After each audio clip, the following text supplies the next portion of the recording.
The rain hammered against the coffee shop window like tiny fists demanding entry, each drop racing down the glass in frantic trails that blurred the city lights beyond. I traced one with my fingertip, leaving a faint smudge on the cold surface, watching it disappear into the chaos below.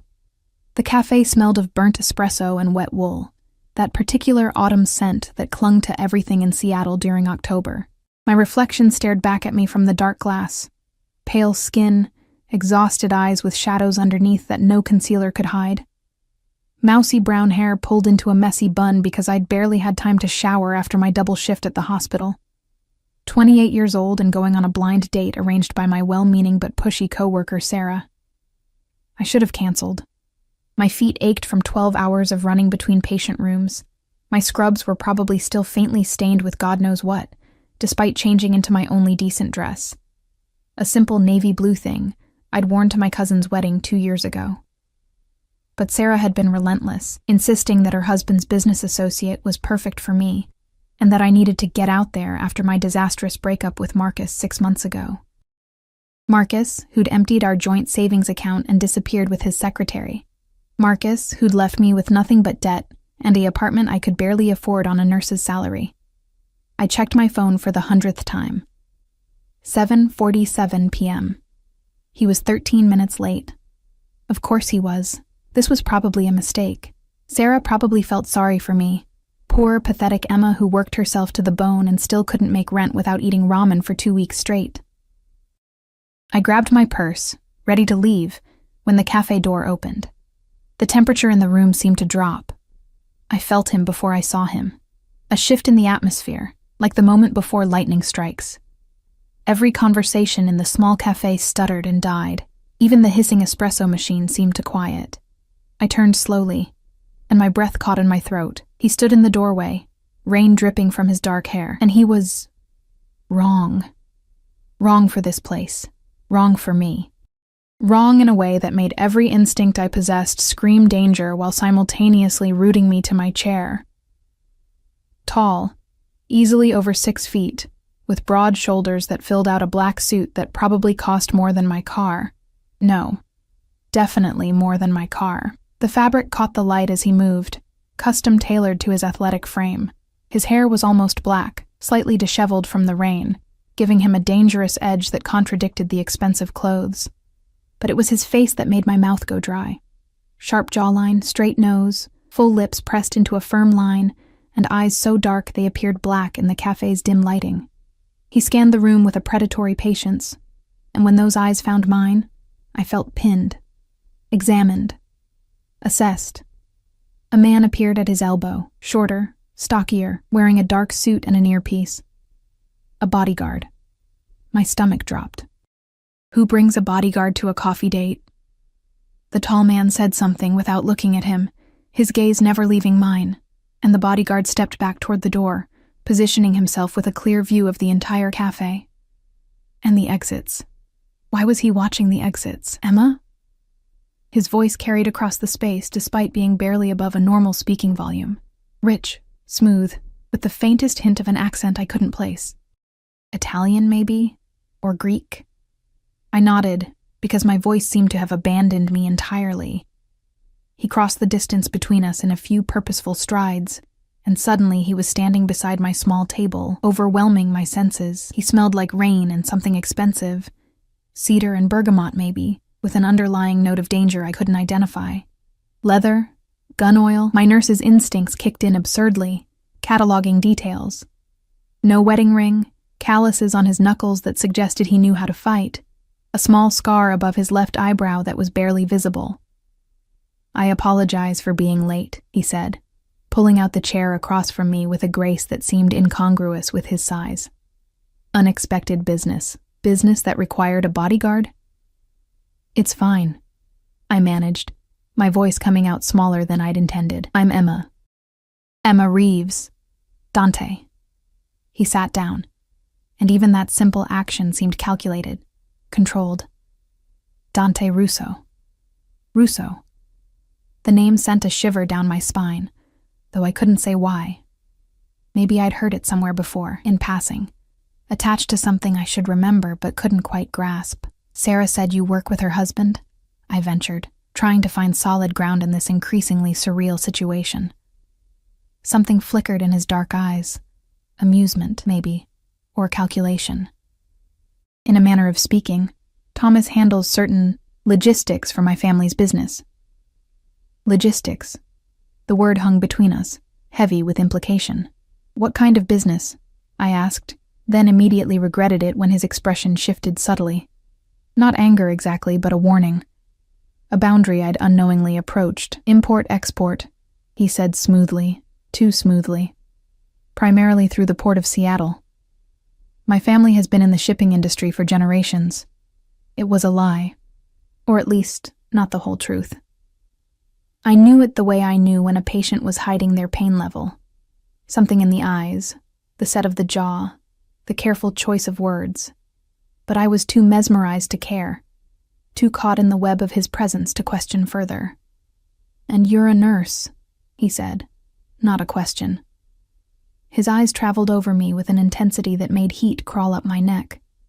"Pediatric ward," Sarah mentioned. "Yes." I wrapped my hands around my cold coffee cup, needing something to anchor me.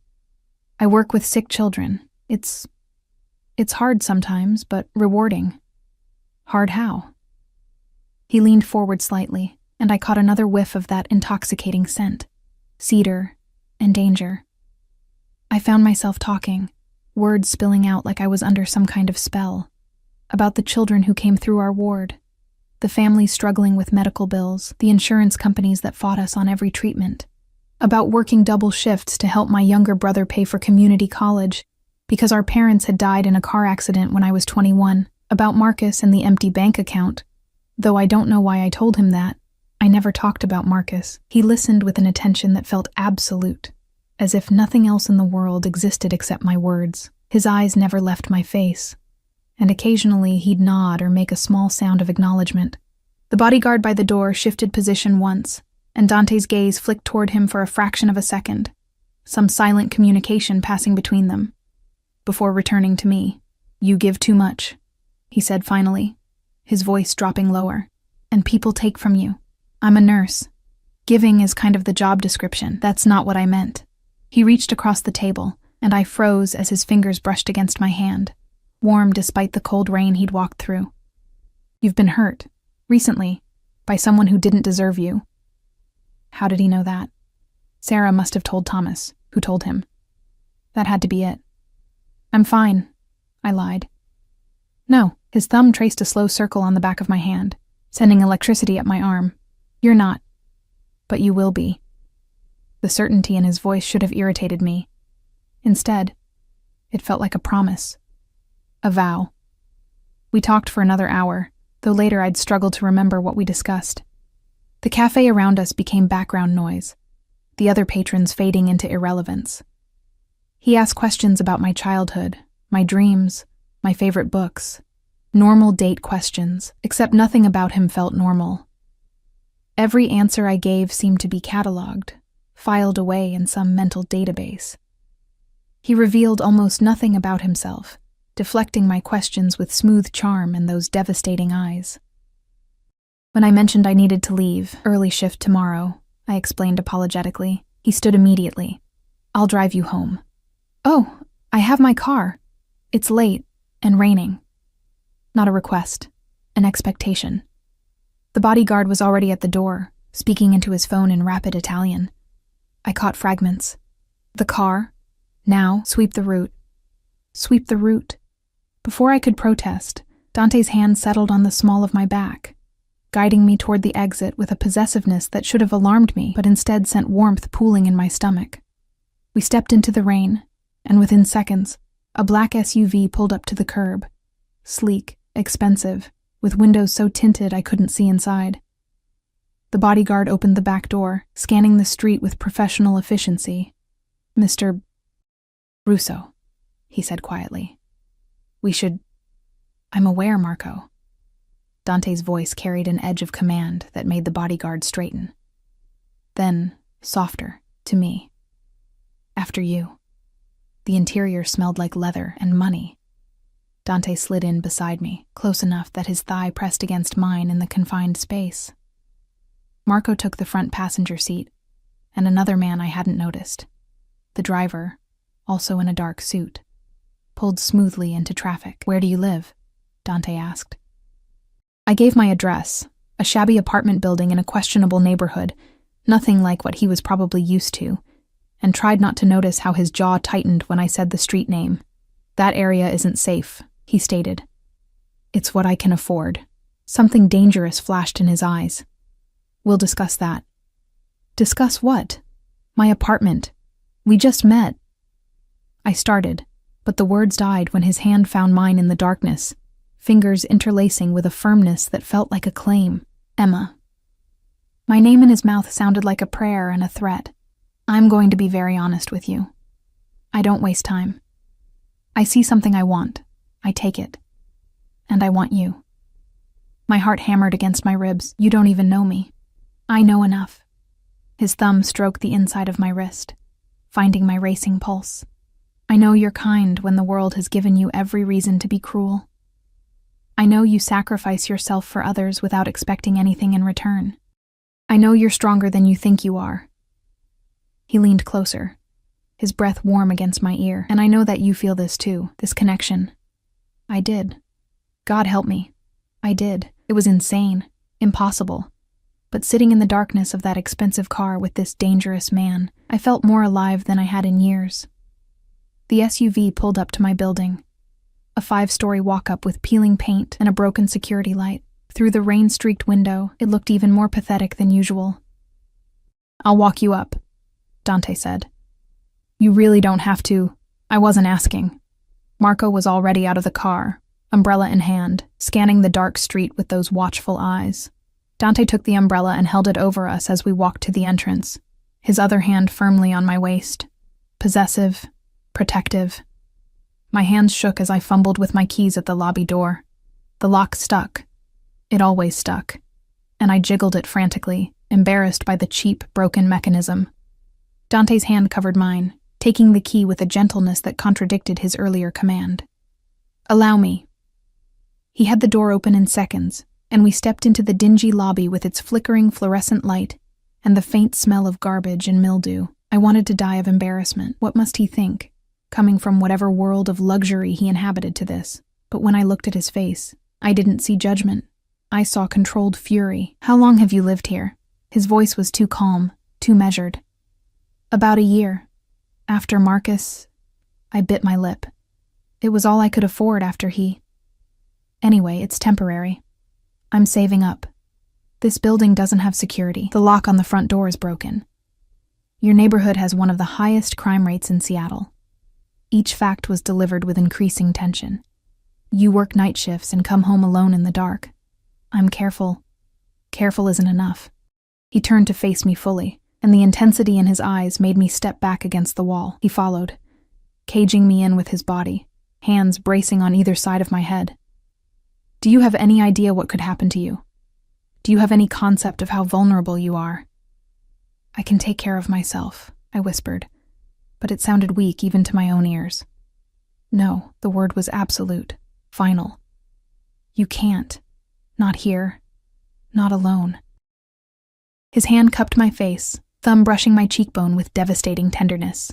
"But you won't be alone anymore. I'm going to take care of you, Emma, whether you want me to or not." It should have terrified me. This man I'd just met, making declarations about my life, my safety, my future. But my traitorous body leaned into his touch, craving the warmth and certainty he offered. "I don't understand," I breathed. "Why do you even care? We just met. This is crazy." "Yes," he agreed, his lips a breath away from mine. "It is. But I've learned to trust my instincts. And every instinct I have is screaming that you're mine to protect. Mine to keep safe. Mine." The word echoed through me, igniting something primal and terrifying. He pulled back slightly, reaching into his jacket. For a horrifying second, I thought of the bodyguards, the expensive suits, the careful way they'd watch the exits, and my mind screamed gun. But he withdrew a business card, black, with silver lettering and a phone number. Nothing else. No company name, no address. "Call me," he said, pressing it into my palm. Anytime, day or night. If you need anything. If you're scared. If you just want to hear my voice. His eyes bored into mine. Do you understand? I nodded. Mute, say it. I understand. Good girl. The praise sent heat flooding through me, and from the slight curve of his lips, he knew exactly what those words did to me. He walked me to the stairs. The elevator was broken, of course, and waited while I climbed to the 3rd floor. I felt his eyes on me the entire way, a physical weight I couldn't shake. When I reached my floor and looked back, he was still there, hands in his pockets, watching with that predatory stillness. I let myself into my tiny studio apartment, locking the deadbolt and chain behind me. Through the thin walls, I could hear my neighbor's television blaring. The radiator clanked and hissed. My twin bed with its second-hand comforter looked impossibly small and lonely. I pulled out the black business card, running my thumb over the embossed numbers. Who was Dante Russo? Really? And why did every rational part of my brain scream danger while every other part of me wanted to call him right now, just to hear his voice again? I set the card on my nightstand and changed into my worn pajamas, trying to convince myself that tomorrow I'd realize how insane this all was. How I'd laugh about the intensity, the bodyguards, the dramatic pronouncements. How it was probably just some rich guy's idea of seduction, and I'd been too flattered and touch-starved to see it clearly. But when I finally crawled into bed and closed my eyes, all I could see was the way he'd looked at me in the car, like I was something precious and dangerous at the same time, like he'd burn the world down to keep me safe. My phone buzzed on the nightstand. A text from an unknown number. Make sure your door is locked, all 3 locks. I'll know if you don't. My breath caught. I scrambled out of bed and checked. Deadbolt, chain, and the flimsy door lock were all engaged. How did he know there were 3? How did he know anything about my apartment? Another text. Sleep well, Emma. Dream of me. I should have been frightened. Should have blocked the number and forgotten this entire surreal evening. Instead, I clutched the phone to my chest, a smile pulling at my lips in the darkness, and for the first time in 6 months, I felt something other than exhaustion and defeat. I felt wanted, protected, claimed. The pediatric ward was chaos incarnate the next morning. 3 emergency admissions before my shift even officially started. 2 code blues, and a medication shortage that had the attending physicians screaming at administration. I barely had time to think about Dante Russo and his impossible declarations, which was probably for the best. In the harsh fluorescent hospital lighting, the previous night felt like a fever dream, except for the texts. Good morning, beautiful. Did you sleep well? That one had come at 6 a.m., while I was stumbling through my shower. Eat breakfast. You're too thin. 7:15 a.m., right as I'd been about to skip breakfast and grab coffee instead. Text me when you're on break. I need to know you're safe. 9:30 a.m., between stabilizing a 6-year-old with severe asthma and comforting his terrified mother. I hadn't responded to any of them, unsure what to say, unsure if engaging would encourage behavior that felt increasingly obsessive. But my traitorous heart skipped every time my phone buzzed, and I found myself checking it compulsively during the rare quiet moments. Someone's got you smiling, Sarah observed, cornering me at the nurse's station during lunch. She was practically vibrating with curiosity, her blonde ponytail bouncing as she leaned against the counter. So? How was it? Thomas said Dante seemed really interested when he mentioned setting you 2 up. I focused on updating a patient chart, avoiding her eager gaze. It was fine, nice. Nice? She grabbed my arm, spinning me to face her. Emma Reeves. That man is not nice. He's gorgeous, wealthy, and according to Thomas, one of the most eligible bachelors in Seattle. Did he ask you out again? Not exactly. More like declared ownership of me. But I wasn't about to explain that. What does that mean? My phone buzzed. Another text. I'm sending lunch to the hospital. Make sure you eat it. All of it. I stared at the screen. How did he even know I was still at work? That I probably hadn't eaten? Oh my God, is that him? Sarah squealed, trying to peek at my phone. What did he say? Before I could answer, my supervisor appeared, clipboard in hand and wearing her perpetually stressed expression. "Emma, there's a delivery for you at the front desk. Security needs you to come get it because apparently it requires a signature." Sarah and I exchanged confused glances. I never got deliveries at work. The front desk was in the hospital's main lobby, and I took the stairs down 3 floors, my tired legs protesting. The security guard, Marcus, different Marcus, I reminded myself with a wince, was standing next to an enormous insulated bag that definitely hadn't come from any normal food delivery service. "You Emma Reeves?" he asked, grinning. "Because someone really wants to make sure you eat lunch." Heat crawled up my neck as I signed the delivery slip. The bag was from Altura, one of Seattle's most exclusive Italian restaurants, the kind of place that required reservations months in advance, and where entrees started at $60. Inside were multiple containers: homemade pasta with truffle cream sauce, grilled salmon, roasted vegetables, fresh bread still warm, a caprese salad, and tiramisu. Enough food for 4 people. A small card was tucked inside, written in strong, masculine handwriting. "You need to keep your strength up. You give too much of yourself away. Let me give something back." Damn, Marcus the security guard whistled. "That's some serious courting right there. Your boyfriend loaded?" "He's not my boyfriend," I muttered, but my hands were shaking as I gathered the ridiculously expensive lunch. "We just met." "Yeah? Well, he's smitten. I've seen a lot of flower deliveries come through here, but this is next level." I carried everything back upstairs, aware of the curious stares from other hospital staff. Sarah was waiting at the nurse's station, eyes wide. "Is that from Altura? Emma, do you have any idea how impossible it is to get food from there? They don't even do takeout." "Apparently they do for Dante," I said weakly, setting the bag down. There was enough to share with the entire nursing staff, and soon we were all gathered around, dividing up impossibly delicious food, while my coworkers peppered me with questions I couldn't answer. Who was he? What did he do? Was he single? How did we meet?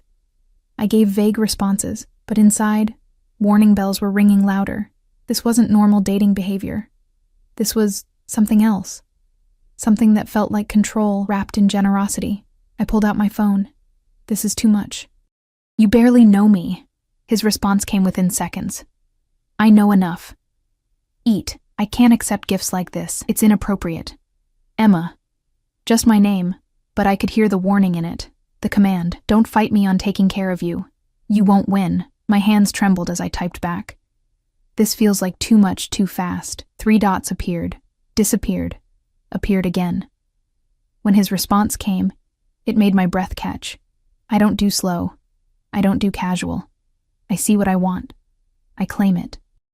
"I wanted you the moment I saw you sitting in that cafe trying to disappear into yourself, so small in that chair, so tired, so beautifully broken.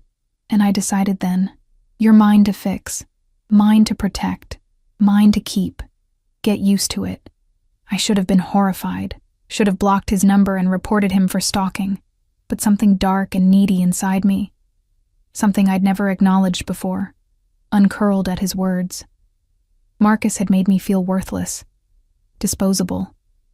Dante made me feel precious, valuable, worth fighting for, even if his methods were completely unhinged. "I have to get back to work," I typed, avoiding actually responding to his declaration. "Tonight, dinner. I'll pick you up at 7. I didn't say yes. You didn't say no. He had me there. The rest of my shift passed in a blur of vitals checks and medication rounds. But my mind was elsewhere, cycling through the impossibility of the situation. At 6:30, I changed out of my scrubs in the hospital locker room, staring at my reflection in the dingy mirror. I looked exhausted, my hair a mess, my eyes shadowed. I'd brought a change of clothes, jeans and a simple sweater, but they felt woefully inadequate for wherever Dante planned to take me. My phone buzzed. I'm outside. Outside? I hadn't even confirmed. I grabbed my bag and hurried through the hospital corridors, pushing out through the main entrance into the cool November evening. The black SUV was idling at the curb, impossible to miss. Marco stood beside the back door, that same professional vigilance in his posture as he scanned the parking lot. When he saw me, He opened the door. Miss Reeves. The title felt wrong, too formal, but I slid into the back seat anyway.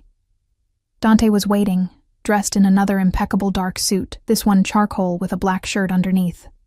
No tie. The top button undone, revealing a sliver of tanned throat that my eyes fixated on before I could stop myself. "You came," he said, satisfaction evident in his voice. "You didn't give me much choice." "You always have a choice, Emma." His hand found mine, pulling me closer across the leather seat. "You could have said no, could have blocked my number, could have run." His thumb traced patterns on my palm. "But you didn't, because you feel this too, this inevitability."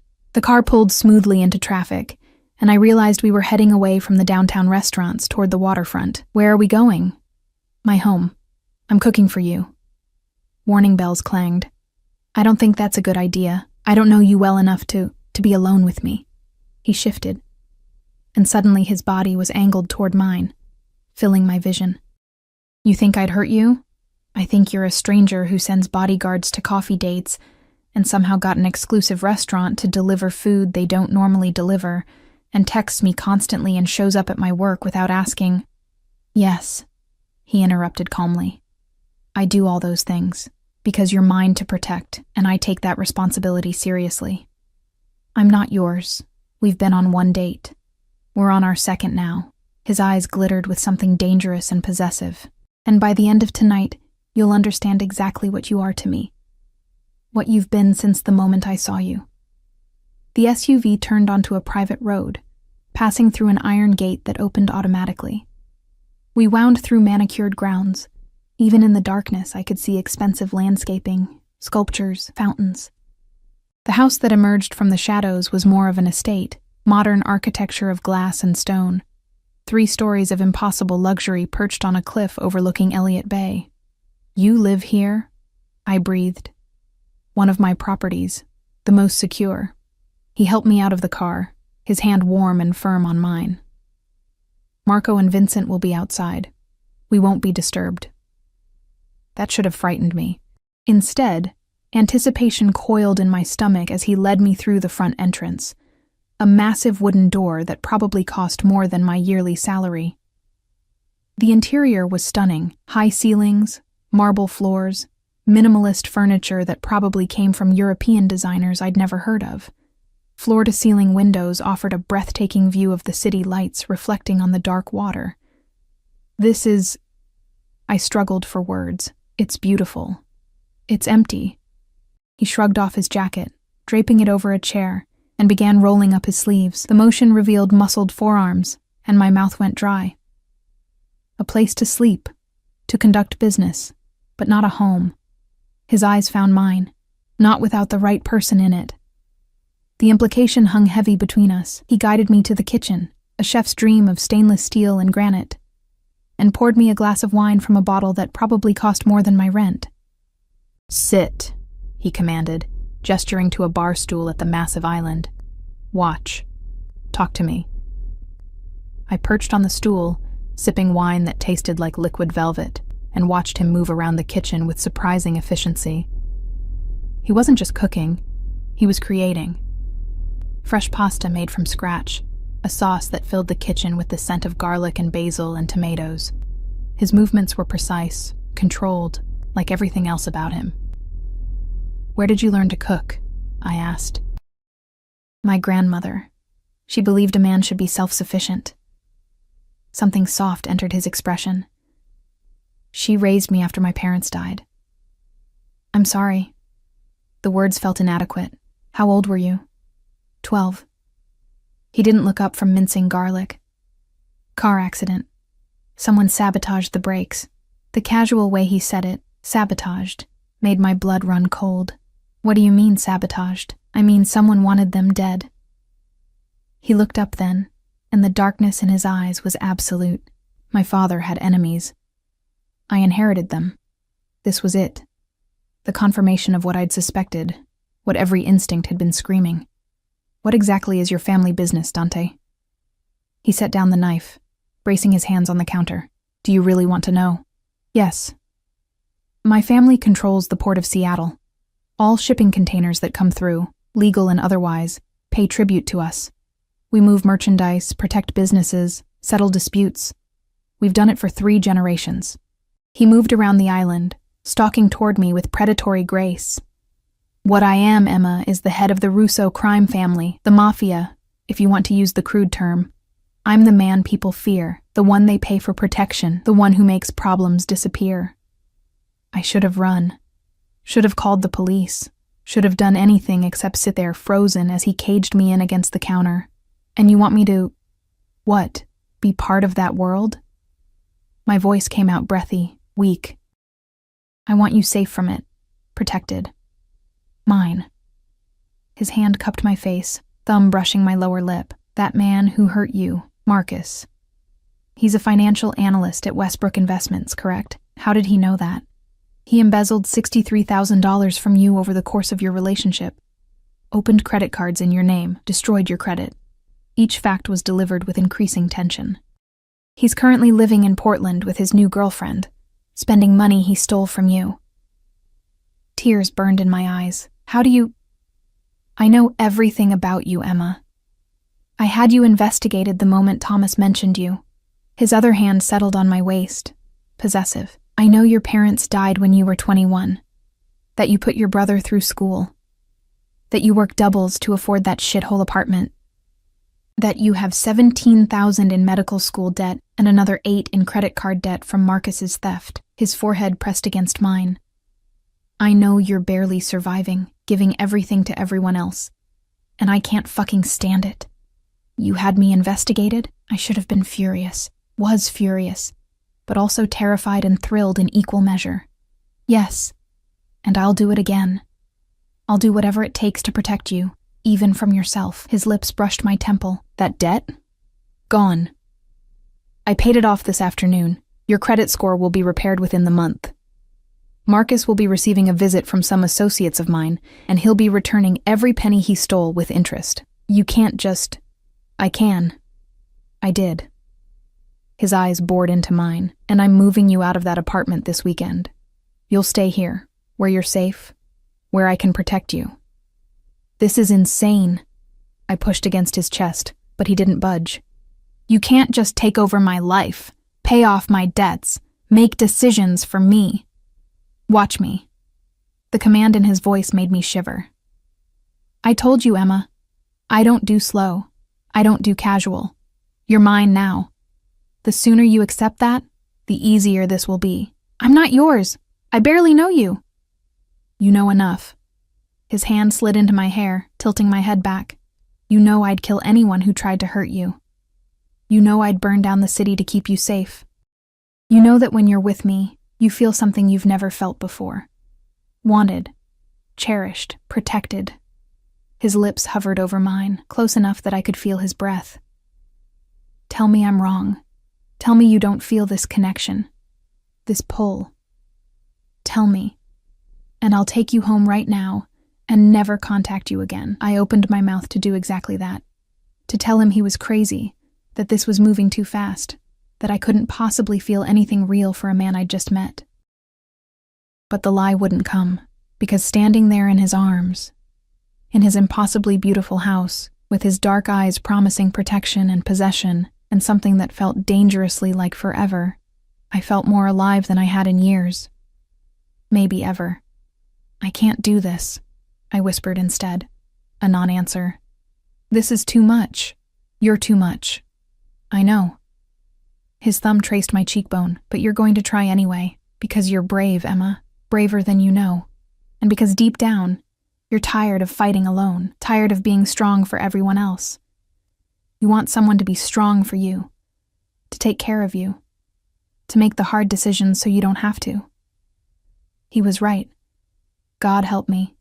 He was right. Dinner's burning, I said weakly, grasping for any distraction. He smiled, a real smile that transformed his face from dangerous to devastating. No, it's not. It's simmering. But he released me anyway, returning to the stove. Set the table. Second drawer has placemats. I did, grateful for something to do with my shaking hands. We ate in the formal dining room, at a table that could seat 12, but felt intimate with just the two of us. The pasta was incredible, the wine perfectly paired, and our conversation flowed easier now that the intensity had been broken. He told me about his grandmother's restaurant in Naples, about learning to cook at her side. I told him about my brother, Jake, and his dreams of becoming a teacher. We talked about Seattle, about the rain, about small things that felt normal and safe, but underneath it all, the current of possession and obsession ran deep. After dinner, he led me to the living room, to a white sofa positioned before those massive windows. The city stretched out below us, glittering and distant. He poured us both brandy, and we sat close enough that our thighs touched. "I need you to understand something," he said quietly, swirling the amber liquid in his glass. "The world I live in, it's dangerous. There are people who would hurt you to get to me. That's why I need you here, where my security can protect you, why I need to know where you are, that you're safe. I have a life, Dante, a job, an apartment, a brother. I can't just disappear into your fortress. You won't disappear. You'll work at the hospital. I'll have drivers take you, security waiting. Your brother will be protected too. Scholarships arranged, better housing, whatever he needs." His hand found mine. "I'm not asking you to give up your life. I'm asking you to let me make it better, safer, easier." "In exchange for what?" "For being mine. Simple. Absolute. For trusting me to protect you, for letting me care for you the way you deserve." The brandy burned going down, but not as much as the intensity of his gaze. "I need time to think," I said finally. "You have until Sunday." He set down his glass with decisive finality. "Then I'm moving you in, whether you've decided or not, because that apartment isn't safe, and I won't spend another night knowing you're there alone, vulnerable, where I can't protect you." "That's not a choice." "No," he agreed. "It's not. It's an inevitability." He stood, pulling me up with him. "Come, let me show you what I'm offering."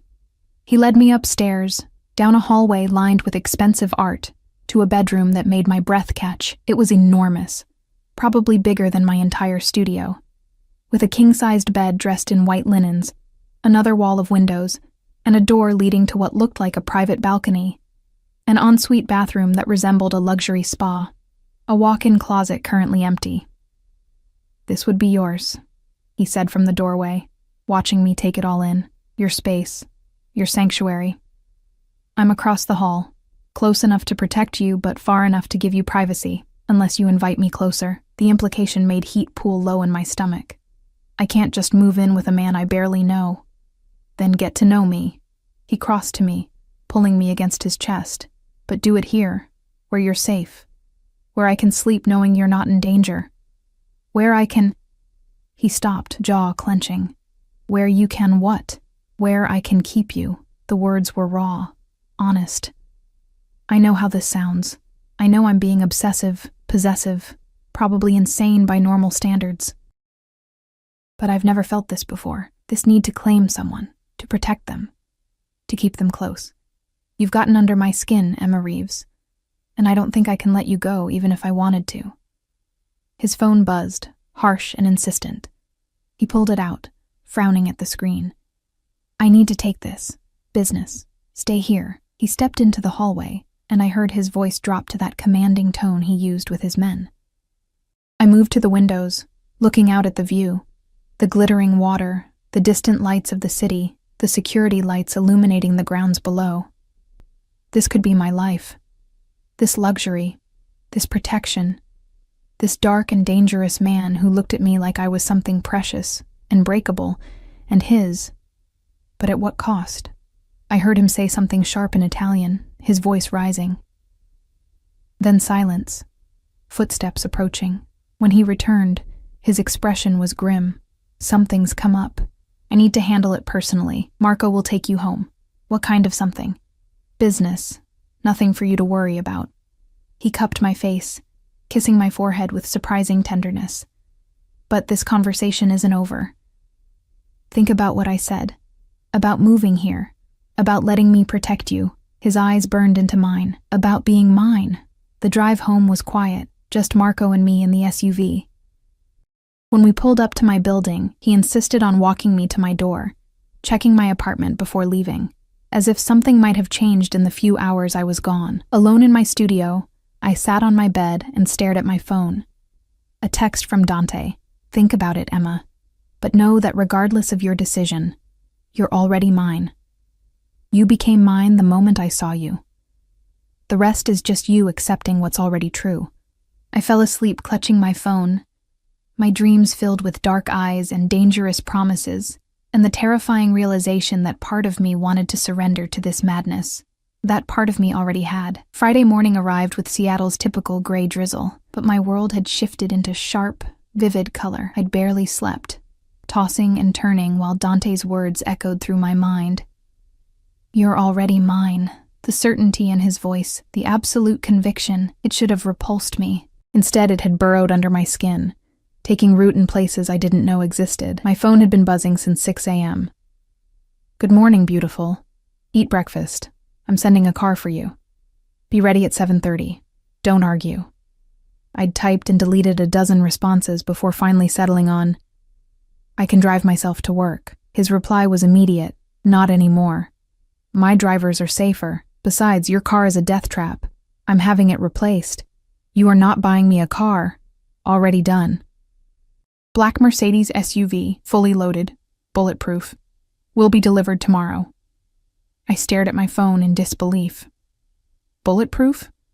Who needed a bulletproof car? And why was I not running screaming from this insanity? At exactly 7:30, a sleek black town car pulled up outside my building. Not Marco this time. A different driver, older, with kind eyes and a professional demeanor. Miss Reeves, I'm Antonio. Mr. Russo has assigned me as your primary driver. I don't need a driver, I protested weakly, even as I slid into the back seat.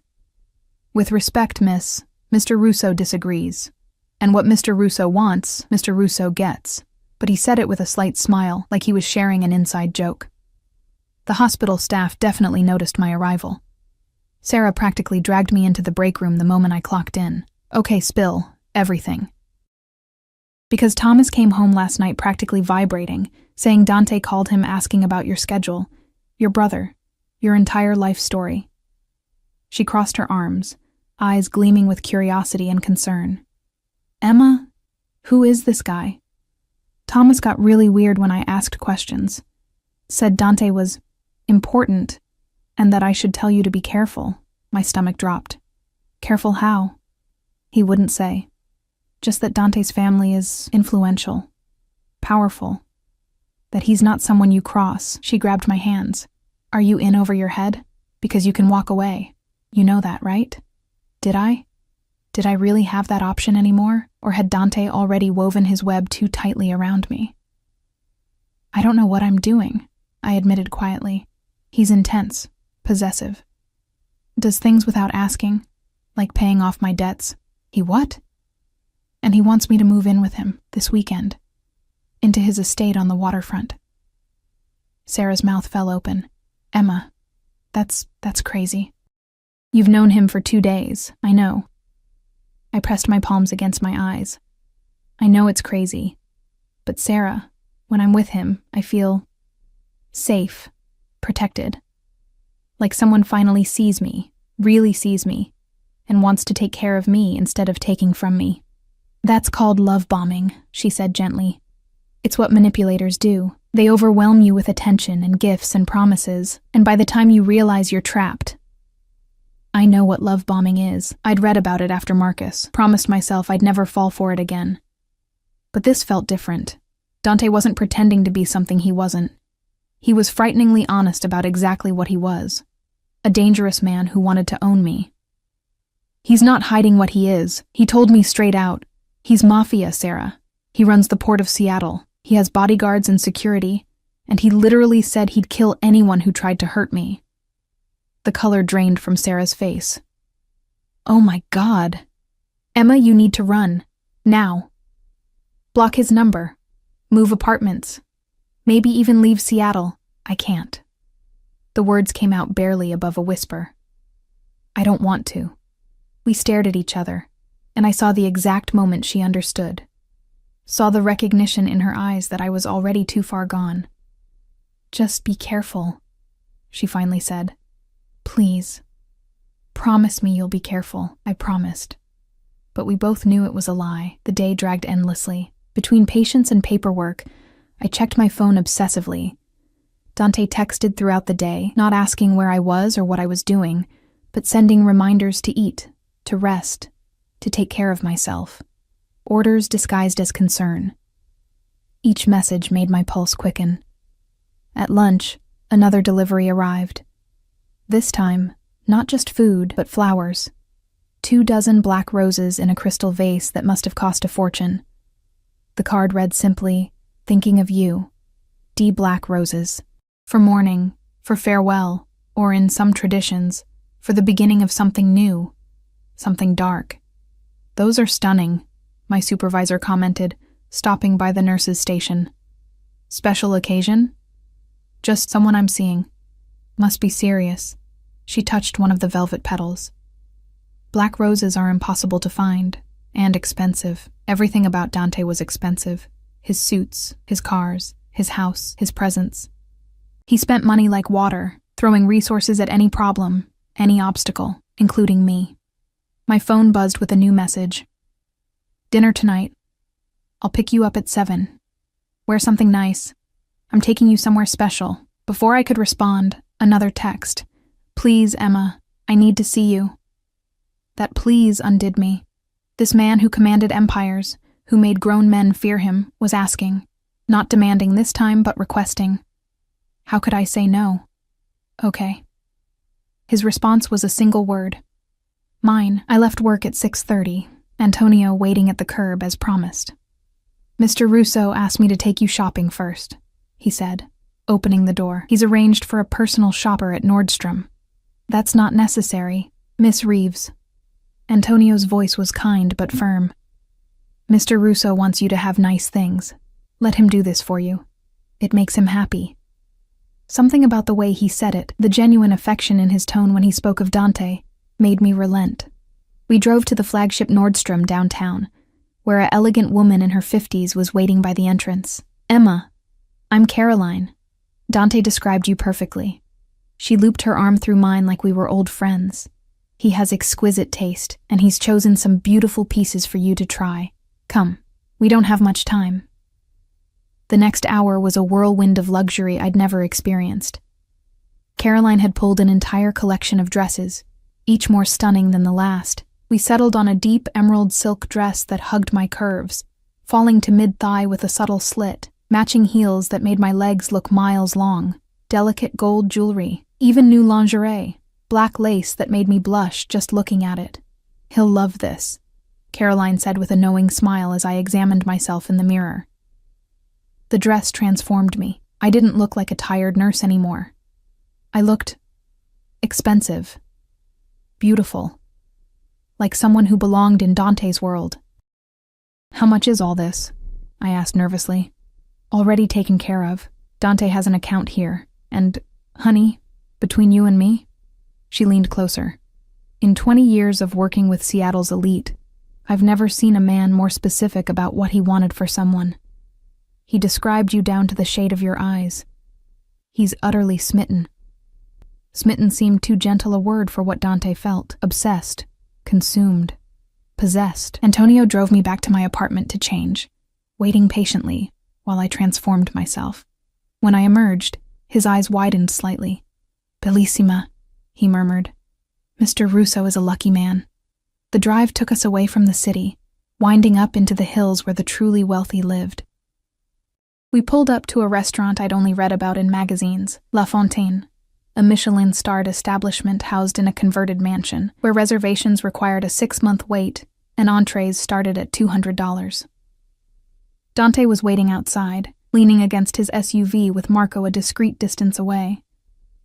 He'd traded his usual dark suit for midnight blue, perfectly tailored, with a black shirt that made his eyes look even darker. When he saw me step out of the car, he went completely still. "Emma."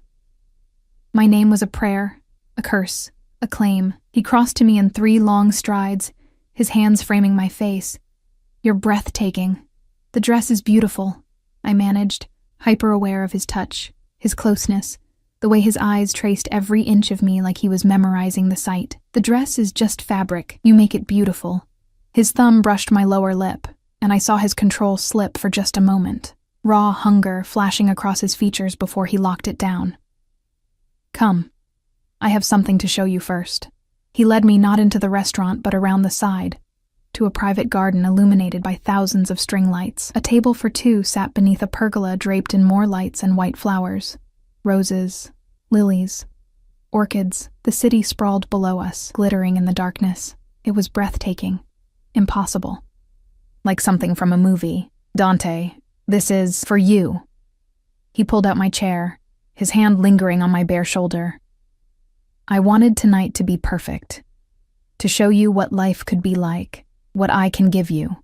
We sat, and servers appeared with wine, with courses I couldn't pronounce, but that melted on my tongue. Dante watched me eat with that intense focus of his, asking questions about my day, my patients, my brother. He listened like every word mattered, like I mattered, and I felt myself falling deeper into whatever this was between us. I spoke with Jake today, he said casually, cutting into his steak. I nearly dropped my fork. You what? I called your brother, introduced myself, told him I was seeing you and wanted to help with his education. He said it so calmly, like it was completely normal to contact my family without asking. He's a good kid, smart, wants to teach high school history. You had no right. I had every right. He's important to you, which makes him important to me. His eyes met mine, unapologetic. I've arranged a full scholarship to University of Washington, better than the community college he's attending. He starts in January. Dante. He was thrilled, Emma. Kept thanking me, asking why I'd do this for a stranger. Do you know what I told him? He leaned forward, elbows on the table. I told him it's because I'm in love with his sister, and I take care of what's mine. The world tilted. You told my brother you love me? We've known each other for 3 days. 72 hours, he agreed. Long enough to know you're the only woman I'll ever want. Long enough to know I'd burn the world down to keep you safe. Long enough to know that I can't breathe properly when you're not near me. He reached across the table, capturing my hand. You think this is too fast, that I'm crazy. Maybe I am. But I've lived in darkness my entire life, Emma. Violence and blood and betrayal. And then I saw you in that cafe trying to make yourself invisible. And for the first time in 34 years, I saw light. Hope. Something worth protecting. Tears burned in my eyes. I don't know if I can be what you need. You already are. His grip tightened. Just by existing. Just by being you. Kind and selfless and beautiful and so goddamn brave it terrifies me. Do you have any idea how rare that is in my world? How precious? I'm not brave. I'm scared.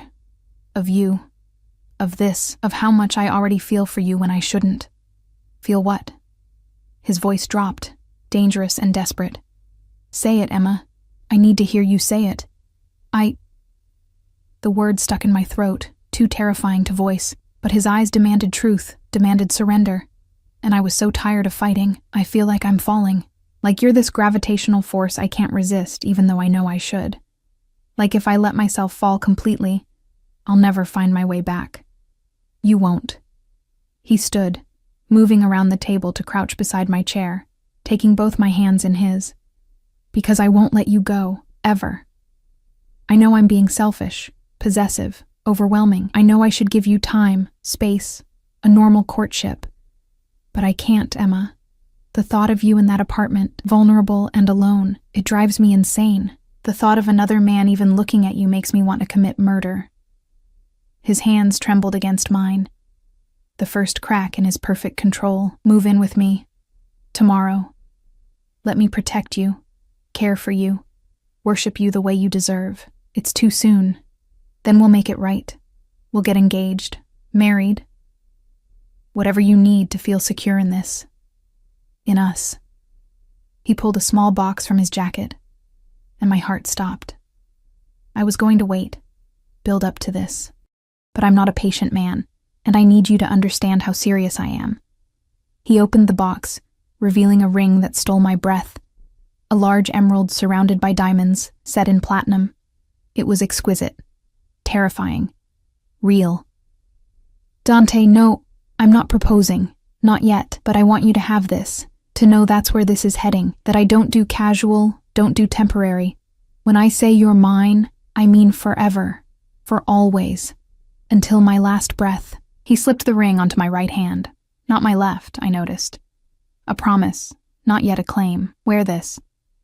Think about what I'm offering, and tomorrow, when I come to move you into my home, into my life, into my heart, you'll say yes.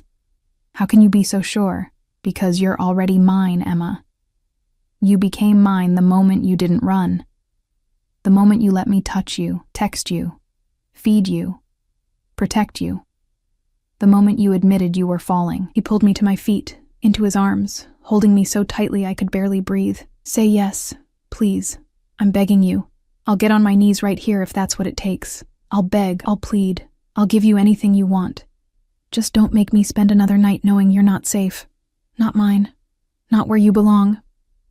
The ring felt heavy on my finger, warm and solid and real. I looked up into his face, this beautiful, dangerous, impossible man who'd crashed into my life like a hurricane and demanded I surrender everything. And God help me, I wanted to. One condition, I whispered. Hope flared in his eyes. Anything. I keep working. I don't give up nursing. Don't become some kept woman who exists only in your world. I need my independence, my identity, my purpose. Done. I'll have security with you, but you keep your job, your career, your purpose. His hand cupped my face. Anything else? You have to tell me the truth, always. About your business, about the dangers, about what I'm walking into. No secrets. Something flickered across his face. Guilt? Worry? But he nodded. I'll tell you everything. I promise. Though some of it you won't want to hear, I need to hear it anyway. If I'm doing this, if I'm jumping into this insanity with you, I need to know what I'm facing. Sunday. I'll tell you everything Sunday. Give you the full picture of my world, my family, my business, and if after that you still want to run... His jaw clenched. I'll let you go. I'll hate it. It'll destroy me. But I'll let you go. It was a lie. We both knew it. Once I was in his world, there would be no leaving. But I appreciated the gesture, the pretense of choice. Okay, I breathed. Okay, tomorrow. I'll move in tomorrow. The smile that broke across his face was devastating. Pure joy mixed with triumph and possessive satisfaction. Say it again. Tomorrow. He kissed me before I could finish, his mouth claiming mine with a hunger that stole my breath and my sanity. It was nothing like the gentle kisses I'd experienced before. This was consumption, possession, a branding. His hands tangled in my hair, tilting my head to deepen the kiss. And I melted into him, into the heat and hardness of his body, into the promise of safety and danger, and something that felt terrifyingly like love. When we finally broke apart, we were both breathing hard, and his eyes had gone almost black with desire. We should go, he said roughly. Before I do something we're not ready for. Before I take you right here in this garden and damn the consequences. Heat flooded through me at the image, at the raw want in his voice. He drove me home himself, dismissing Marco with a gesture. The SUV's interior felt smaller somehow, charged with the tension between us. His hand found mine, fingers interlacing, thumb stroking my palm in maddening circles. Tomorrow, I'm sending movers, he said. Pack what matters. Photos, sentimental items. Everything else we'll replace. Better clothes, better furniture, better everything. I don't need better things. I need my things. You'll have both. He pulled up to my building, jaw tightening at the sight of it. Last night in this place. Last night I have to imagine you here, unsafe, where I can't protect you. He walked me to my door again, checking my apartment with the same thorough care Marco had shown. Satisfied it was secure, he pulled me into his arms one more time. Lock the door. All 3 locks. Text me when you're in bed. His lips brushed my forehead. Dream of me, Emma. Dream of our future. Of the life I'm going to give you. After he left, I stood in my tiny studio, looking at the ring on my finger. The emerald caught the light, throwing green fire across the walls. This time tomorrow, I'd be living in his mansion, sleeping in that enormous bed, existing in his world of luxury and danger and obsessive protection. I should have been terrified. Instead, I felt something that terrified me even more. Relief. Like I'd been waiting my whole life for someone to take control, to make the hard decisions, to care enough to be possessive and protective and completely overwhelming. Like I'd been drowning alone for so long that Dante's suffocating intensity felt like oxygen. My phone buzzed. "Are you in bed?" "Yes," I lied, still standing in the middle of my apartment. "Good girl. Sleep well, Bella. Tomorrow you come home. Tomorrow you become mine completely. I can't wait." I climbed into my narrow bed for the last time, clutching my phone, staring at the ring that caught the streetlight filtering through my window. Tomorrow, everything would change. Tomorrow, I'd step into Dante Russo's world completely. Tomorrow, I'd stop fighting the inevitable. And may God have mercy on my soul.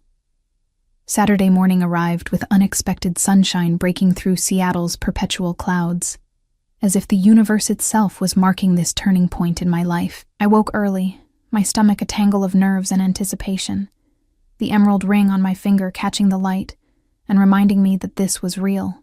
This was happening. My phone showed 3 messages from Dante, sent at intervals through the night like he'd been unable to sleep. 2:47 a.m. Can't sleep knowing you're there and not here where you belong. 4:15 a.m. The movers will arrive at 9. Don't lift anything heavy. Let them do everything. 6:30 a.m. Good morning, beautiful. Last morning you wake up anywhere but in my home. In my bed, if you'll have me. That last message sent heat spiraling through me. Images I shouldn't be having filling my mind.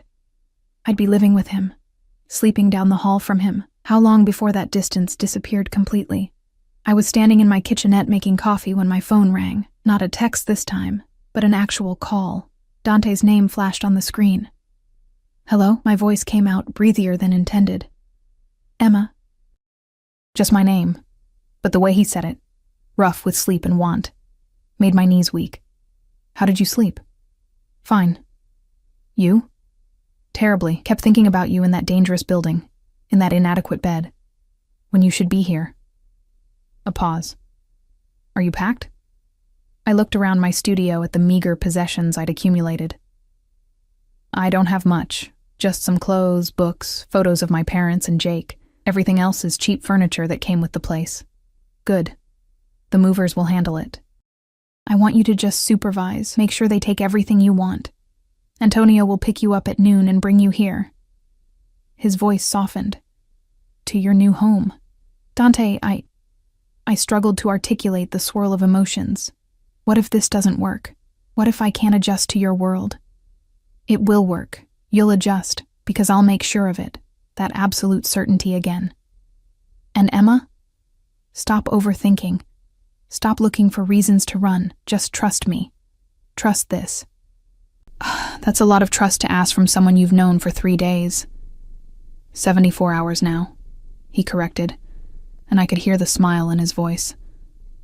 "And I've learned more about you in those hours than most people learn in years.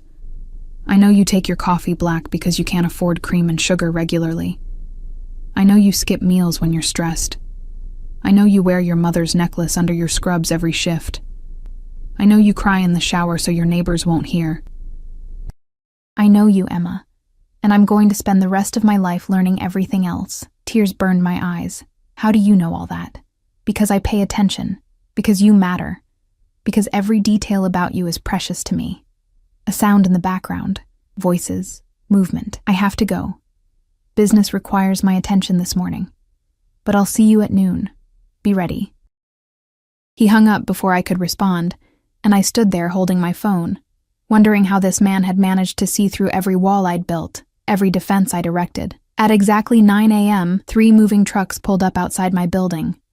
Not regular movers. These men wore uniforms with a discreet logo I didn't recognize, and they worked with military efficiency. The supervisor, a broad-shouldered man named Victor with a thick Russian accent, handed me a clipboard. "Miss Reeves, we pack everything you want to keep. Mr. Russo's orders. We are very careful with your possessions. He gestured to the boxes they'd brought, clearly expensive, custom-made. You just point. We do the work. Within 2 hours, my entire life was packed into boxes. It was depressing how little I had to show for 28 years.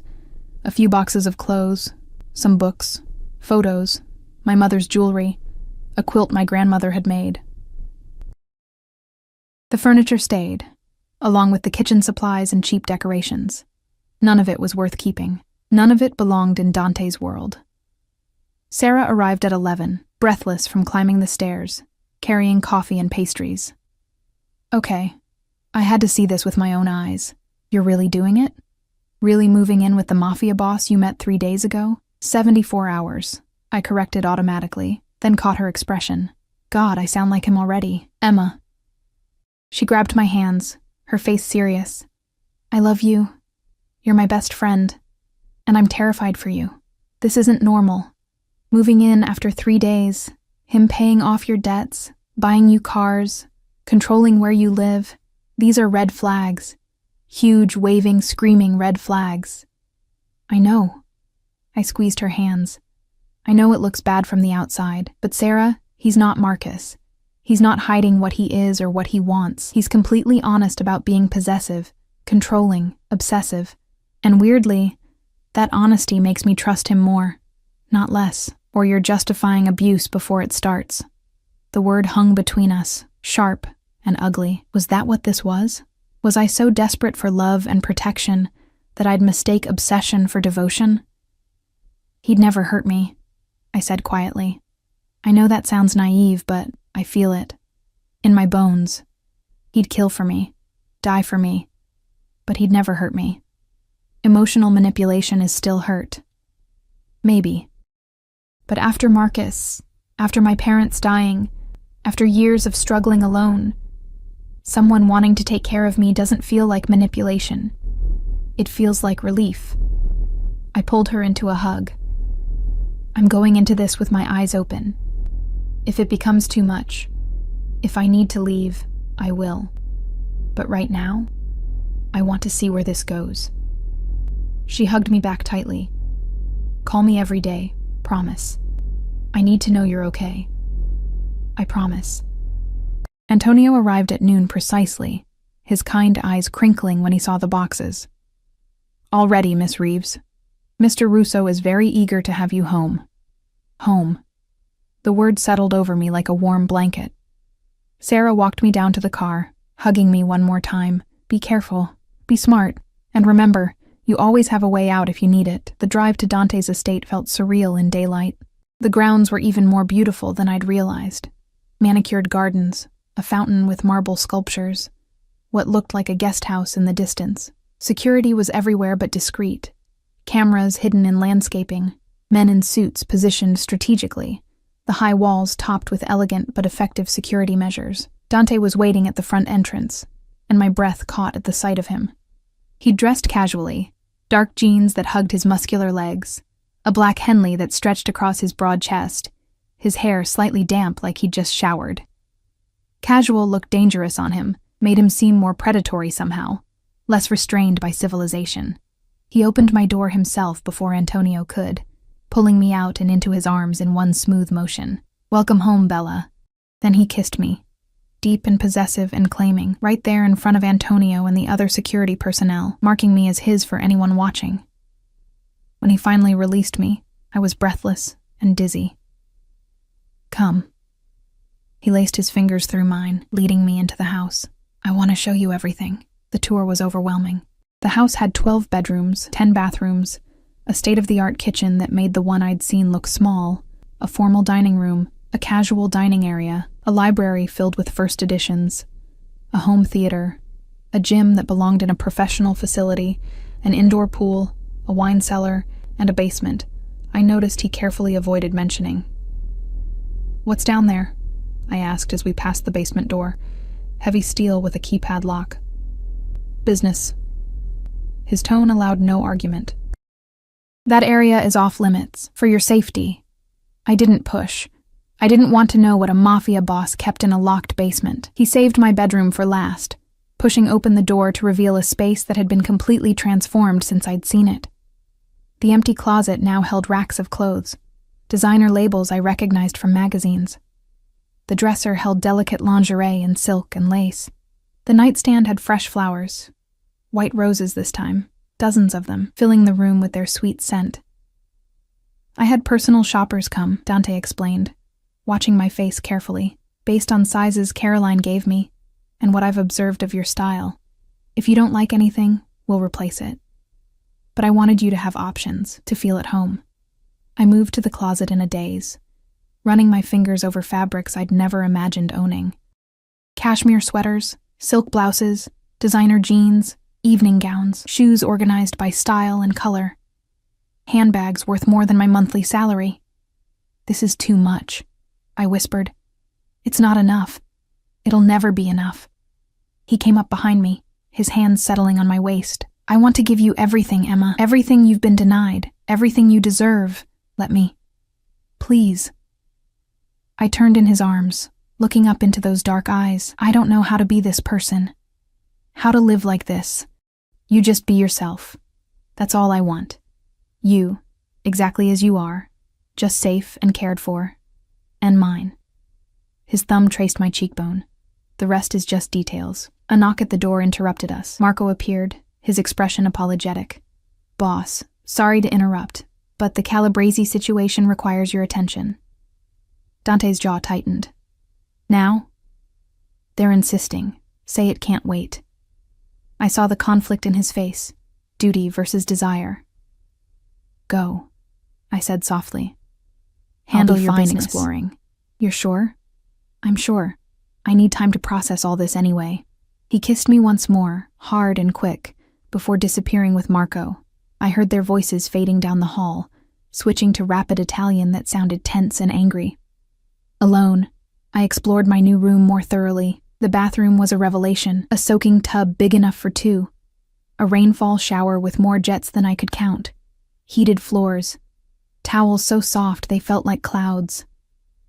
The toiletries were all high-end, chosen specifically for me based on scents I'd mentioned liking. He'd thought of everything. I was examining the books on the shelf, classics I'd mentioned wanting to read, when I heard voices from somewhere below. Raised voices, angry and sharp. Curiosity pulled me from my room, following the sound down the grand staircase to the main floor. The voices came from behind a closed door. Dante's office, I assumed. I shouldn't eavesdrop. I should go back upstairs, unpack, give him privacy for his business, but my hand was already reaching for the door, pushing it open just a crack.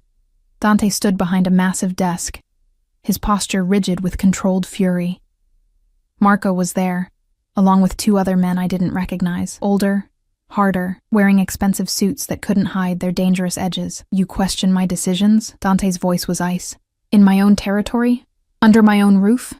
We question your judgment, one of the older men said in accented English. This girl, she's a liability, a weakness. You've known her days and already she's living here. Already you're distracted. Careful, Sal.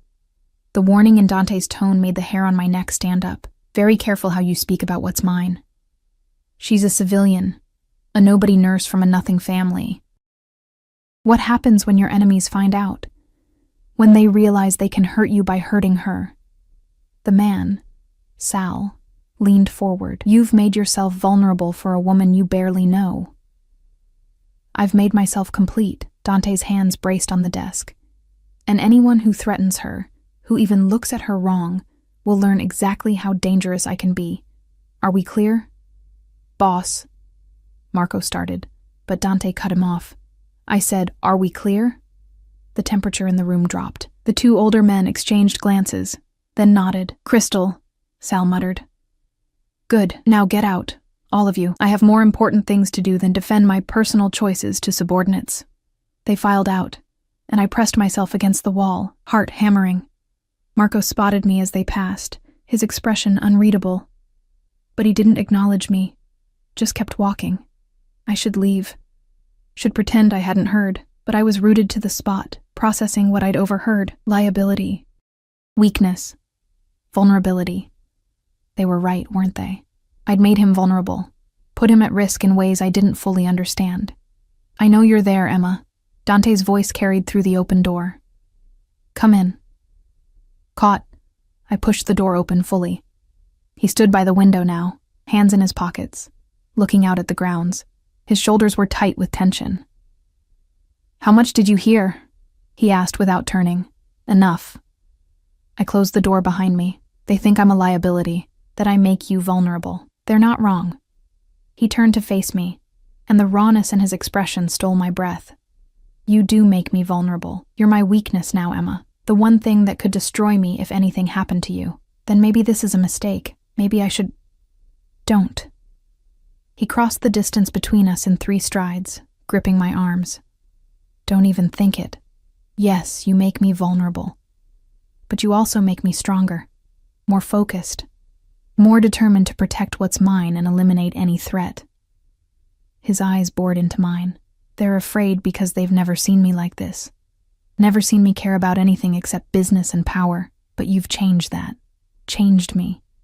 Into what? Into a man who has something to lose. Something worth fighting for, worth dying for. His hand slid up to cut my face. And that makes me more dangerous than I've ever been. Not less. Because now I have a reason to be ruthless. A reason to destroy anyone who threatens my happiness. That's insane. Yes. He smiled, but there was nothing warm in it. Welcome to my world, Bella, where love and violence are the same language. Where protection means elimination of threats. Where obsession is devotion. He pressed his forehead to mine. I promised you the truth. This is it. My world is brutal and bloody and dangerous. And you being in it puts a target on your back. But that target was there the moment I decided you were mine, whether you lived here or in that shithole apartment. At least here, I can protect you. Keep you safe. Control the variables. You can't control everything. Watch me. His lips brushed mine, soft and lethal. I've already increased security, put men on your brother. He doesn't know, thinks it's just random people in his neighborhood. I've had background checks run on everyone you work with at the hospital. Anyone who could be a threat, a vulnerability, a way to hurt you. His hand slid into my hair. I told you I'd be obsessive. I told you I'd be possessive. This is what that looks like, Emma. Total control. Complete protection. Absolute ownership. I should have been horrified. Should have run screaming. Instead, I kissed him. Poured all my confusion and fear and desperate need into that kiss, meeting his intensity with my own. He groaned against my mouth, pulling me flush against him, and I felt the evidence of his desire, hard and demanding against my stomach. Emma, he growled, if you keep kissing me like that, I won't be able to stop, won't be able to be gentle. Then don't stop. The words came from somewhere primal, somewhere that had been dormant for years. Don't be gentle. Show me. Show me what it means to be yours. His control snapped. He lifted me effortlessly, my legs wrapping around his waist as he walked us backward until I was pressed against his desk, papers scattered. Something crashed to the floor, but he didn't care. His mouth was on my neck, biting, sucking, marking me as his hands roamed my body with possessive hunger. Tell me to stop, he demanded against my throat. Tell me this is too fast, that we should wait, and I will. I'll stop. But Emma, if you don't tell me now, don't stop. I arched into him, craving more of his touch, his weight, his overwhelming presence. Please, Dante, I need... A knock at the door interrupted us, sharp and urgent. Boss! Emergency! Dante froze, every muscle tensed with frustration. What? The word was a snarl. Port situation. The feds are doing a surprise inspection. They're looking for you specifically. He dropped his head to my shoulder, breathing hard. Timing, he muttered. Then, louder, I'll be right there. He lifted me off the desk, setting me on unsteady feet, his hands lingering on my waist. I'm sorry. I have to handle this. But Emma? His thumb traced my swollen lower lip. Tonight, we finish this tonight. No interruptions. Just you and me and everything I've been holding back. The promise in his eyes made my core clench with anticipation. He kissed me once more, then was gone, leaving me alone in his office with racing heart and trembling hands and the absolute certainty that I'd just crossed a line I could never uncross. I was his now, Completely. Irrevocably. And God help anyone who tried to change that. The sun was setting over Elliott Bay, painting the sky in shades of crimson and gold when Dante finally returned. I'd spent the afternoon unpacking my meager belongings, feeling slightly ridiculous placing my worn paperbacks next to first editions, hanging my clearance rack clothes beside designer pieces. But slowly, the room began to feel like mine. Our housekeeper, Rosa, a warm Italian woman in her 60s who'd worked for Dante's family for decades, had brought me lunch and dinner, chattering about how happy she was that Mr. Dante finally found someone worthy of him. I was standing on the balcony, wrapped in a cashmere throw, watching the city lights flicker to life when I heard his footsteps behind me. "Hey," I said softly, not turning around. "Hey yourself." His arms came around me from behind, pulling me back against his chest. He smelled like cologne and danger and something acrid. Smoke, maybe? Sorry that took so long. The feds were fishing, trying to find something to pin on me. They left empty-handed. Does that happen often? Federal agents showing up? Often enough. Occupational hazard. His lips brushed my temple, but I don't want to talk about them. I want to talk about us, about what almost happened in my office. Heat flooded through me at the memory. His hands on my body, his mouth on my neck, the desperate hunger between us. "I've been thinking," I started, but he turned me in his arms, silencing me with a look. "Dangerous activity," he murmured, but there was warmth in his eyes. "What have you been thinking about? About what your men said, about me being a liability? About putting you in danger just by existing in your world?" I placed my hand on his chest, feeling his heartbeat strong and steady beneath my palm. "Maybe we should slow down, give ourselves time to—" "No." The word was absolute. "I told you, Emma. I don't do slow. And my men are wrong. You don't make me weaker. You make me focused. Give me something worth protecting beyond territory and money." His hand covered mine. "Do you want to slow down? Truly? Because if you do, if this is too much too fast, tell me. I'll respect your wishes even if it kills me." Did I want to slow down? Every rational part of my brain screamed yes. But my heart, my body, my soul, they all knew the truth.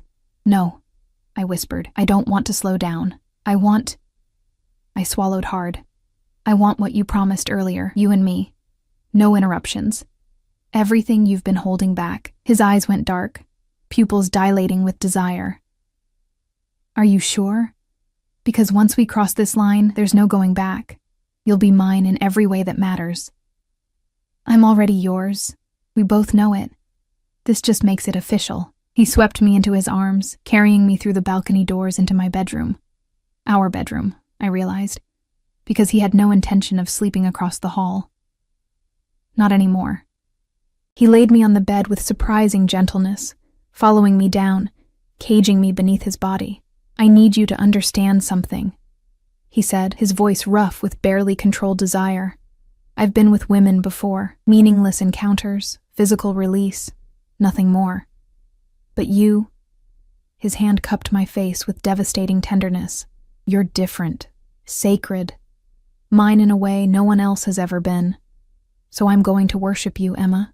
I'm going to show you exactly what it means to belong to me." He kissed me then, slow and deep and thorough, taking his time exploring my mouth like he had all the time in the world. His hands traced my body over my clothes, learning every curve, every sensitive spot, until I was arching beneath him, desperate for more. "Patience, Bella," he murmured against my lips. "I'm going to savor every moment of this. Every sound you make, every tremor, every gasp." His mouth moved to my neck, finding the spot that made me whimper. "There it is. I'm going to learn all your secrets, Emma. Every place that makes you moan, every touch that makes you beg." He made good on that promise, undressing me slowly, reverently, kissing every inch of skin he revealed. When I tried to rush to touch him back, he captured my wrists, pinning them gently above my head. "Not yet," he commanded. "Tonight is about you, about showing you how much you mean to me, how precious you are, how thoroughly you own me." What followed was hours of exquisite torment, his mouth and hands learning my body, finding places of pleasure I didn't know existed. He was demanding but tender, possessive but worshipful, taking me apart piece by piece and putting me back together as something new, something his. When he finally made me his completely, joining our bodies in the most intimate way, I felt the last of my walls crumble. Felt myself surrender not just physically but emotionally, spiritually, offering him every part of myself without reservation. Mine, he breathed against my lips as we moved together. Say it, tell me you're mine. Yours, I gasped, only yours. Always yours. He took my mouth in a searing kiss, swallowing my cries as pleasure crashed over me in waves. And when he followed me over that edge, my name on his lips like a prayer, I knew with absolute certainty that this man, this dangerous, obsessive, impossible man, owned me completely. Afterward, we lay tangled together, my head on his chest, his fingers tracing lazy patterns on my bare shoulder. The city glittered beyond the windows, but inside our cocoon, there was only us. I love you, he said quietly. I know it's too soon by normal standards. I know I'm supposed to wait, build up to it, let you catch up. But I love you, Emma Reeves. Completely. Irrevocably. Forever. Tears slipped down my cheeks because those words, from this man, meant everything. Meant safety and danger and protection and possession. And a future I'd never imagined. I love you too, I whispered, and felt his arms tighten around me. I don't know how it happened so fast, but I do. I love you. We stayed like that for a long time, wrapped in each other, until reality intruded in the form of his phone buzzing insistently on the nightstand. He ignored it for 3 calls before finally grabbing it with a growl. What? I couldn't hear the response, but I saw his expression shift from irritation to something darker. Dangerous. When? A pause. I'll handle it. Lock down the port. No one in or out without my explicit approval. He ended the call, jaw tight with fury. What's wrong? I asked, sitting up and clutching the sheet to my chest. He was quiet for a moment, warring with himself. Then, I promised you truth, complete honesty about my world. He turned to face me fully. There's been a betrayal. Someone in my organization has been feeding information to a rival family. The Calabrese, the family whose territory borders mine. We've had an uneasy peace for years, but someone's been trying to start a war. Who? I don't know yet, but I will. The promise in his voice was lethal. And when I find them... He stopped, seeming to remember who he was talking to. I'm sorry. You shouldn't have to hear about this. Yes, I should. You promised truth, remember? This is your world. Our world now. I reached for his hand. What happens when you find the traitor? His eyes met mine, unflinching. I'll make an example of them. It's the only way to maintain control. Maintain respect. If I show weakness, if I let betrayal go unpunished, others will think they can do the same. You mean you'll kill them? Not a question. Yes. No apology, no justification, just brutal honesty. I should have been horrified, should have recoiled from this glimpse into the violence of his world. But I'd known what he was from the beginning. Had chosen him with my eyes open. Will you be in danger? That was my only real concern, not the morality of his actions, but his safety. Something softened in his expression. You're worried about me. Of course I am. You're mine too, remember? Which means I get to be possessive and protective right back. He pulled me into his arms, kissing me with unexpected tenderness. I'll be fine. This is what I do, what I've been trained for since I was 12 years old. But the fact that you care, that you worry... His voice roughened. No one's worried about me in a long time, Emma. Not genuinely. They fear me, respect me, obey me.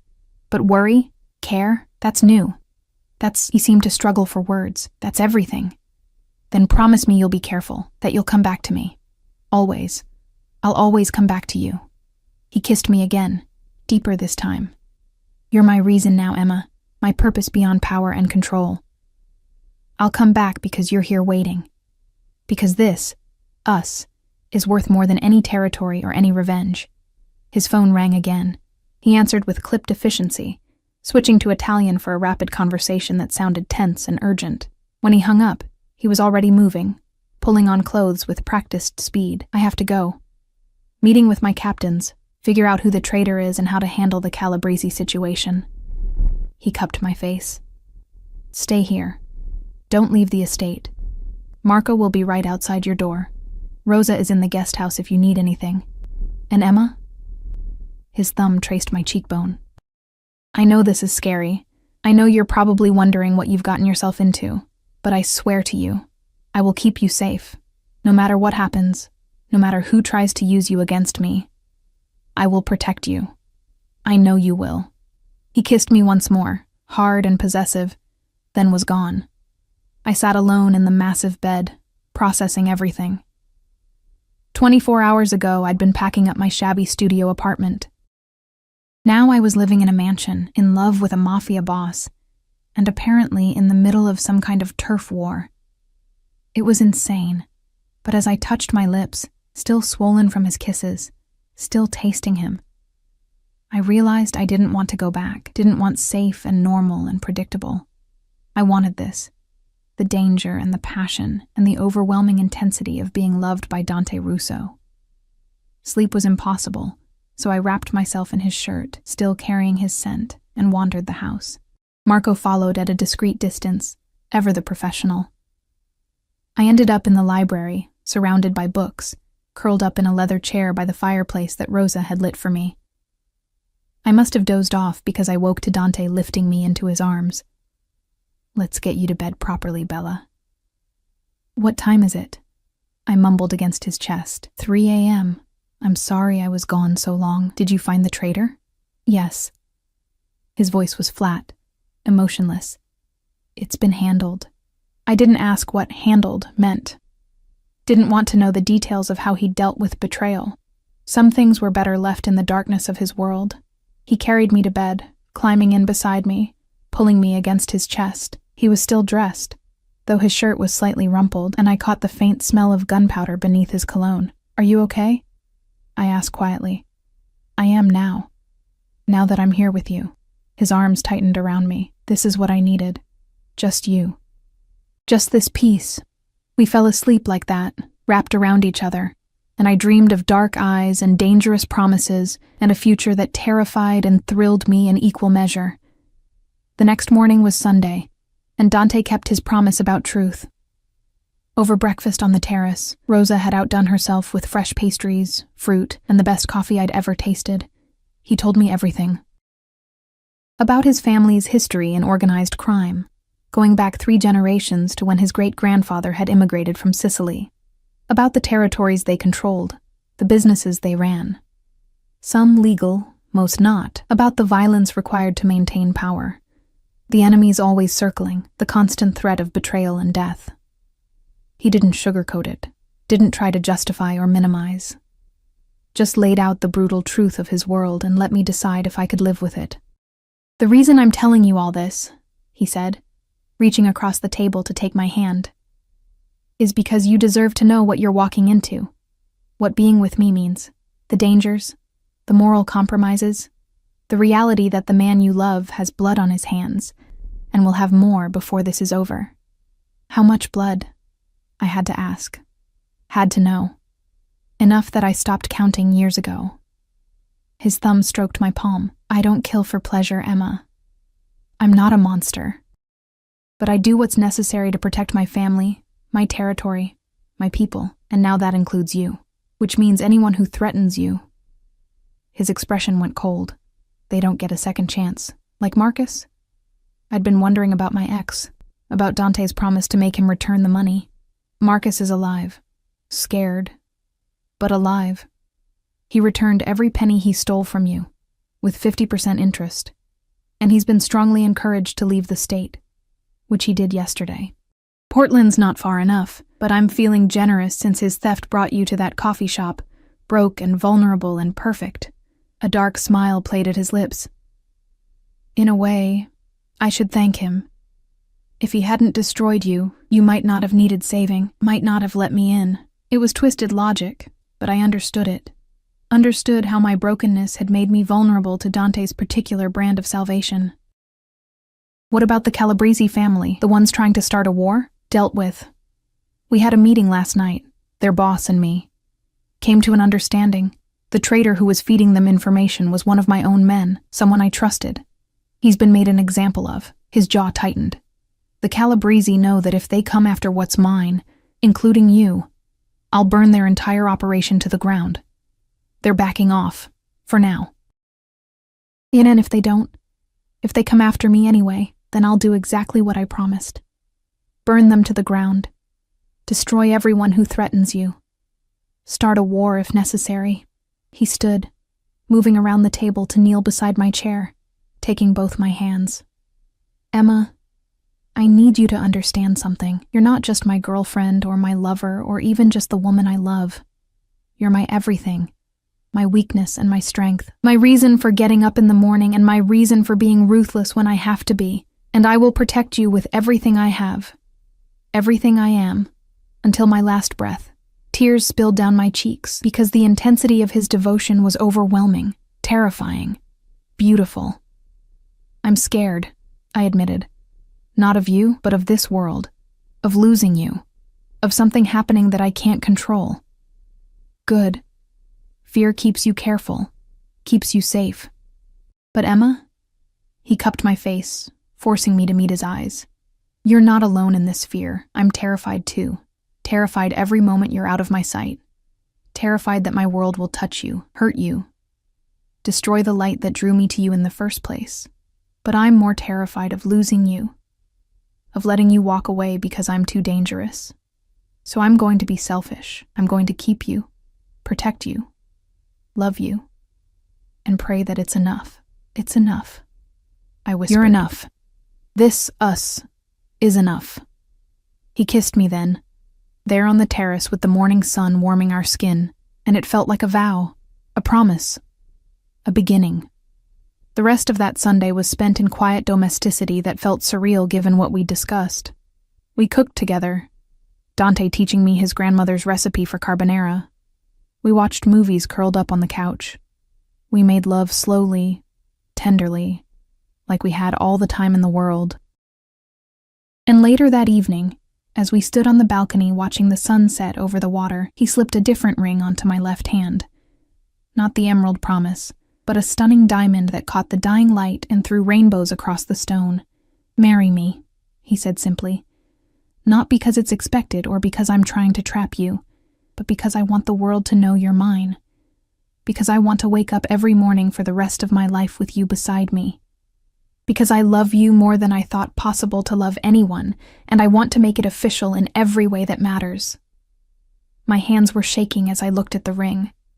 Easily 3 carats, flawless, set in platinum with smaller diamonds circling the band. It was the most beautiful thing I'd ever seen. Yes, I breathed. Yes, I'll marry you. His smile was incandescent, pure joy and triumph and possessive satisfaction.